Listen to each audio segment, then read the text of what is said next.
Sir एक चीज मैं जानना चाह रहा था आपसे, ये नरेंद्र मोदी की हमने इतनी बात की, जब उसमें अमित शाह जुड़ जाते हैं और नरेंद्र मोदी प्लस अमित शाह, ये इतना डेडली कॉम्बिनेशन क्यों है? देखिए, ये 1984-85 से एक दूसरे को जानते हैं। अमित शाह, अगर कोई प्राइम मिनिस्टर का मन जानता है एकदम करीब से, तो वो है अमित शाह।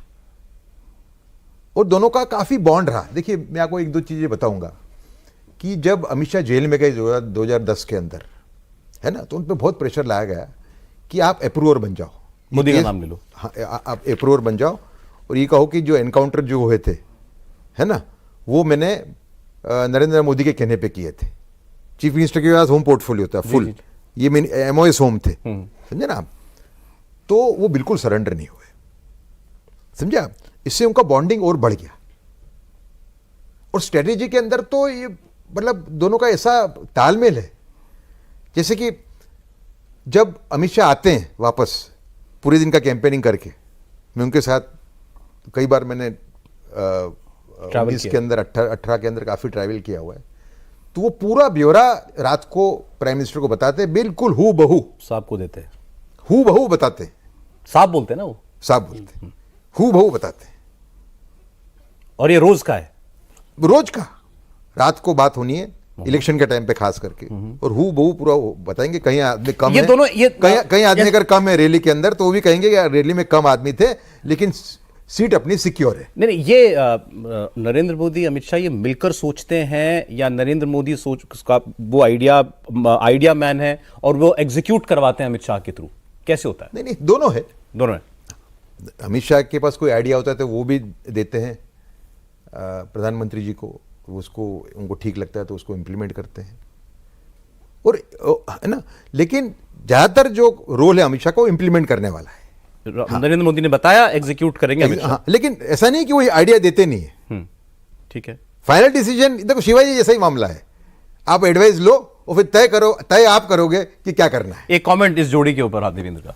निश्चित तौर पे सौरभ वैसी ही जोड़ी है कि एक व्यक्ति आइडिया सोच के बताता है आमतौर पे, दूसरा उसे एग्जीक्यूट करते हैं। और ट्रस्ट का लेवल तो जो है वो तो पूछिए ही मत, कि वो दोनों एक दूसरे के इतने ज़बरदस्त पूरक हैं कि उस जोड़ी में कभी गलती से भी कुछ सुनने को नहीं मिलता कि ये ऑफ रिकॉर्ड बातचीत में भी कुछ डिसएग्रीमेंट निकल जा रहा हो या कुछ ऐसा हो रहा हो। मतलब अलग लेवल का जो जेल होता है ना, फैमिलीज़ में जैसे जेलिंग नहीं होती है वैसा वाला लेवल। और जैसा कि उदय सर बता रहे थे कि डेली तकरीबन 45-50 मिनट जो बातचीत होती है, गुजराती में वो बातचीत रहती है हमसे, और उस बातचीत के दरमियान कोई भी व्यक्ति कमरे में नहीं जाता। दूर से वो गेट से अगर मान ली किसी स्टाफ को कुछ देने जाना हो, कोई कागज़ या कोई इन्फॉर्मेशन या कोई बात कहने जानी हो, तो वो सिर्फ एक बार दरवाज़ा खोल कर देख लेंगे कि हाँ बातचीत चल रही है, उसके बाद और उसमें जो भी कम्युनिकेशन होना हो वो कम्युनिकेशन होता है। दूसरा एक चीज़ सौरभ, जैसे मैं कहना चाहूँ, जो आप वोटर शेयर वाली बात कह रहे थे, एक समस्या बीजेपी के लिहाज से ज़रूर है कि इस चुनाव में एक्साइटमेंट फैक्टर नहीं है। लेकिन अपोजिशन में बड़ी समस्या है कि उनके पास तो कोई इंसेंटिव भी नहीं है। चुनाव जीतने के लिहाज से बीजेपी के पास सब कुछ है, दुनिया का सबसे पॉपुलर लीडर आपके पास है, इतने सारे काम हैं, दुनिया में इज्जत, लोक कल्याणकारी काम, लाभार्थी वर्ग आपने तैयार किया। तो इतना सब होने के बावजूद अगर आपका वोटर नहीं निकल रहा है, और अपोजिशन जिसके पास कुछ नहीं है, ना अलायंस है, ना चेहरा है, ना कोई नीति है, उसका वोटर निकल के बहुत ज़्यादा वोट कर देगा। ये बात मानने वाली है। एक कंस्टिट्यूंसी का मैं आपको नाम बताऊं, गुजरात का इलेक्शन देखिए, एक चीज़ में सिर्फ गुजरात का इलेक्शन हुआ कि एक कंस्टिट्यूंसी मैं नाम सिर्फ नहीं बता रहा हूँ, वहाँ 48% वोटिंग हुई है, इससे आप समझ सकते हैं। और आप मार्क माई वर्ड, उस दिन जब रिजल्ट आएगा तो वहाँ पर आप देखेंगे कि बीजेपी कैंडिडेट को 50% से ज़्यादा वोट आएगा।